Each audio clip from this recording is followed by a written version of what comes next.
अरे आंटी, आप तो वही हो ना जो हमारे घर पर झाड़ू पोछे का काम करती थी। कैसी हैं आप? और ये चाय की टपरी आपकी है क्या? वैसे देख के लग ही रहा है चाय की टपरी से कि आप गरीब ही होंगी अब भी। हाँ बेटा, मैं तो ठीक हूँ, तुम कैसे हो और घर पे सब कैसे हैं? मैं तो बहुत अमीर हूँ। वैसे एक बात बोलूँ, मैं ना आप जैसे 50 एम्प्लॉय अपनी कंपनी में आराम से रख सकती हूँ, क्योंकि तुम जैसे लोग ना बहुत यूजलेस होते हैं। बेटा तुम कभी नहीं सुधरोगे। मुझे तो ये समझ नहीं आता कि तुम्हें दूसरों की बेइज्जती करने में क्या मज़ा आता है। हाँ, मुझे तो इंसल्ट करने में बहुत मज़ा आता है, और मेरा जैसा मन करेगा ना मैं वैसा करूँगी। इसे तुम्हें क्या?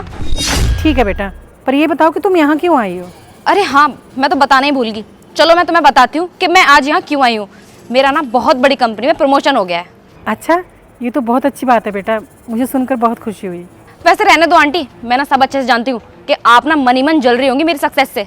अरे नहीं नहीं बेटा, ऐसा नहीं है, मैं क्यों जलूंगी, मैं तुम्हारे लिए सच में बहुत खुश हूँ। हाँ हाँ, वो तो आपको देख के ही पता चल रहा है कि आप कितनी खुश हो।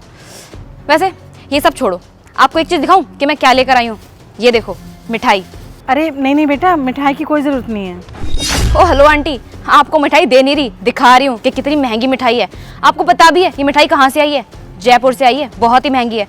आप जैसे लोग तो अफोर्ड भी नहीं कर सकते, क्योंकि आपकी औकात ही नहीं है इतनी महंगी मिठाई खाने की। देखो बेटा, मैं तुम्हें प्यार से समझा रही हूँ कि क्यों मुझे उल्टा सीधा बोल रही हो। जहाँ कहीं काम से जा रही हो ना, चली जाओ। और अगर नहीं गई तो क्या कर लोगी तुम? वैसे एक बात बोलूं, आप कितनी लकी हो कि मेरे सामने खड़ी हो। चले माँ? सर आप यहाँ? हाँ मैं यहाँ पे, लेकिन तुम यहाँ क्या कर रही हो? और ये मेरी माँ है। अरे बेटा मैं बताती हूँ, तुमने जो इसे प्रमोशन दिया है ना, उसकी मिठाई देने आई है ये। नहीं नहीं, मिठाई देने नहीं, मिठाई का दिखावा करने आई हैं और उल्टा सीधा सुनाने आई हैं। जब से यहाँ खड़ी हैं तब से मुझे यही सब सुनाई जा रही हैं कि तुम तो गरीब थी, हमारे घर पे काम करती थी, ये था वो था।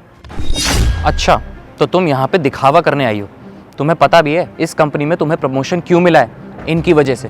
क्योंकि जब इन्हें पता चला ना कि इस कंपनी में तुम काम करती हो, तो इन्होंने ही मुझसे कहा था तुम्हारे प्रमोशन के लिए। और तुम यहाँ खड़ी खड़ी इन्हीं की इंसल्ट कर रही हो।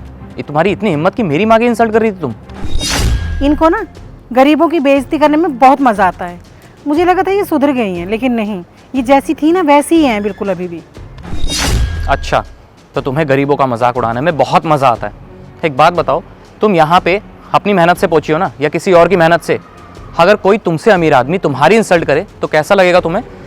उन्हें भी तो ऐसा ही लगता होगा ना जब तुम उनकी इंसल्ट करती हो। उन्हें बुरा नहीं लगता होगा? अरे तुम्हें तो खुश होना चाहिए कि तुम इतनी बड़ी कंपनी में काम करती हो।